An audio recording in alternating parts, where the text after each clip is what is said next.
คนได้ยินนี่คือเสียงลูกเห็บนะคะ เป็นพายุนะคะ เป็นพายุฤดูร้อนนะคะ ตามที่กรมอุตุได้บอกเราไว้ว่าจะมีพายุนะคะ ตอนนี้เราอยู่ที่ระยองชลบุรีค่ะ หนักมากเลยค่ะ ตอนนี้เราหลบอยู่ในรถ แต่ก็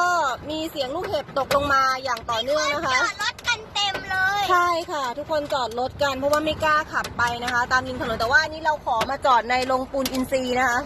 เพราะว่าเรากลัวว่าเกิดอุบัติเหตุค่ะ ก็เลยเข้ามาหลบในนี้ก่อน